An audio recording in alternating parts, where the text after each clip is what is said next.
இந்த பழக்கடைக்காரர் இந்த பெண்ணுக்கு 2 கிலோ ஆப்பிள் கொடுக்குறாரு. அந்த பழத்தை 400 அப்படின்னு சொல்றாரு. அந்த பெண் அந்த பணத்தை நீட்டு அந்த கடைக்காரருக்கு ஃபோன் கால் வருது. ஒரு நிமிஷம் வெயிட் பண்ணுங்க அப்படின்னு சொல்லிட்டு அவருடைய பிரதர் கிட்ட பேசுறாரு. இந்த பெண்ணு கொடுக்க வேண்டிய பணத்தை அவருடைய பர்ஸ்ல வைக்கிறா. அந்த பக்கம் போன் பேசிட்டு இருந்த ஒரு ஆண்டி அதை பார்த்துட்டாங்க. இந்த நபர் போன் பேசிட்டு வைக்கும் போது இந்த பெண்ணு ஓகே பையா நான் கிளம்புறேன் அப்படின்னு சொல்றாங்க. இந்த நபர் மேடம் நீங்க பணம் தராம போறீங்க அப்படின்னு கேட்க பையா நான் ஆல்ரெடி உன் கையில 200 நோட்டு கொடுத்துட்டேன் அப்படின்னு சொல்றாங்க. நீ போன் பேசினா மறந்துடுவியா நீ கொஞ்சம் செக் பண்ணி பாரு அப்படின்னு சொல்றாங்க. ஓகே சாரி நீங்க கிளம்புங்க அப்படின்னு சொல்றாங்க. இவங்க ஓகே அப்படின்னு சொல்லி கிளம்புற நேரத்துல அங்கிருந்து அந்த ஆண்டி வந்துட்டு ஒரு நிமிஷம் வெயிட் பண்ணுங்க அப்படின்னு சொல்றாங்க. அந்த பழக்கடை நபருக்கு வந்து 400 ரூபாய் கொடுக்குறாங்க.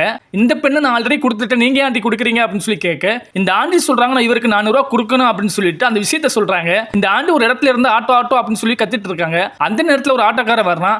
அண்ணா நான் அர்ஜென்ட்டா மெட்ரோ ஸ்டேஷனுக்கு போகணும் எவ்வளவு அப்படின்னு கேட்க இந்த ஆட்டோ நபர் வந்து 200 அப்படின்னு சொல்றாரு. அண்ணா என்கிட்ட பர்ஸ்ல என்னோட பணத்தை ஆட்டையை போட்டுட்டாங்க ப்ளீஸ் ஹெல்ப் பண்ணுங்க அப்படின்னு சொல்றாங்க.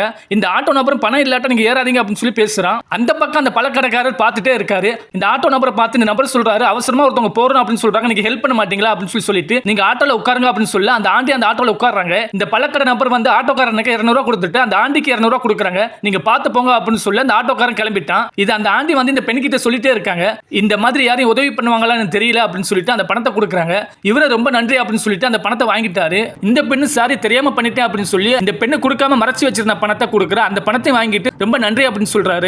இந்த வீடியோ பாருங்க. இந்த கணவர் கிட்ட எங்க அப்பா கிராமத்துல இருந்து வந்திருக்காங்க. கொஞ்ச நாளைக்கு இங்க தான் தங்குவாங்க அப்படின்னு சொல்றா. இந்த மருமகன் படிப்பறிவு இல்லாத உங்க அப்பா நான் எப்படி இங்க தங்க வைப்பேன். அதே இல்லாம இது ஒரு அழகான சொசைட்டில நம்ம இருக்கும். இவரை பார்த்தா நம்மளுக்கு என்ன மரியாதை கிடைக்கும் அப்படின்னு சொல்றான். எங்க அப்பா பார்த்து நீங்க அப்படி பேசுறீங்க அப்படின்னு கேட்க நான் பேசுறது என்ன தவறு இருக்கு. இன்னொரு மகள் வீடு இருக்குல்ல அங்க தங்க வைக்கலாம்ல இல்ல ஹோட்டல் தங்க வைக்கலாம்ல அப்படின்னு சொல்றான். இப்போ நீங்க என்னதான் சொல்ல வரீங்க அப்படின்னு கேட்க இது என்னோட வீடு யாரை தங்க வைக்கணுமோ அவங்கள தங்க வைப்பேன் அப்படின்னு சொல்றான். இங்க பாருங்க இது என்னோட வீடு எங்க அப்பா இங்க தான் தங்குவாங்க. அதே இல்லாம இது ஒரு சின்ன விஷயம் கொஞ்ச நாளைக்கு தான் தங்க போறாரு அப்படின்னு சொல்ல இவனை இடம் கொடுக்காம கொஞ்ச நாளைக்கு உங்க அப்பா ஹோட்டல் தங்கலாம்ல அப்படி தங்கினாங்கன்னா நான் வீட்டை விட்டு வெளியேறுவேன் அப்படின்னு சொல்றான். இந்த அப்பா மகள் கிட்ட கேக்குறாங்க ஏன் இப்படி கோவமா இருக்காங்க உங்க 2 பேருக்கு என்ன பிரச்சனை அப்படின்னு கேட்க இந்த மருமகன் ஆமா நீங்க தங்கனா தங்க மாட்டேன் அப்படின்னு சொல்றான். எங்க மேல ஏதாவது தவறு இருந்தா மன்னிச்சுக்கிறங்க அப்படின்னு சொல்றாரு. இந்த மனைவி கணவனை பார்த்து சொல்றான் இப்படி நடந்து கொள்வது எனக்கு கற்பனை கூட நினைச்சு பார்க்க முடியல அப்படின்னு சொல்றான். அதே இல்லாம அவர் வீட்டுக்கு வந்ததுக்கு தண்ணி வேணுமான்னு கூட கேட்கல. நீங்க ஏப்பா அவர்கிட்ட மன்னிப்பு கேட்கறீங்க அவர் தான் நம்ம 2 பேருக்கு மன்னிப்பு கேட்கணும் அப்படின்னு சொல்றா. இந்த அப்பா மகள் கிட்ட ஒரு நிமிஷம் வெயிட் பண்ணு அப்படின்னு சொல்லிட்டு நீங்க இப்படி பேச மாட்டீங்களா என்ன விஷயம் கொஞ்சம் சொல்லுங்க அப்படின்னு சொல்றாரு. இந்த மருமகன் நடந்த விஷயத்தை சொல்றாரு. கொஞ்ச நாளைக்கு முன்னாடி இந்த கணவருடைய அப்பா வீட்டுக்கு வர்றாரு. இவனும் உள்ள இருந்து வர்றாங்க. எங்க அப்பா கிளாஸ்ல தண்ணி கொண்டு வா அது இல்லாம தனியா டீ கொண்டு வா அவர் கிராமத்துல இருந்து வந்திருக்காங்க. எங்க அப்பா கொஞ்ச நாள் இங்க தான் தங்குவாங்க அப்படின்னு சொல்ல நீங்க என்ன சொல்றீங்க புரியல அப்படின்னு சொல்லி மனைவி கேக்குறா. எங்க அப்பா கொஞ்ச நாள் இங்க தான் தங்குவாங்க அப்படின்னு சொல்ல இந்த வீட்ல நீ இருக்கணும் இல்ல நான் இருக்கேன்னு உங்க அப்பா கிராமத்துல இருந்து வந்திருக்காங்க அவர் இங்க தங்க கூடாது அப்படின்னு மனைவி சொல்றா. இந்த கணவருடைய அப்பா சொல்றாரு நான் வந்ததுக்கு 2 பேரும் சண்டை போடுறீங்க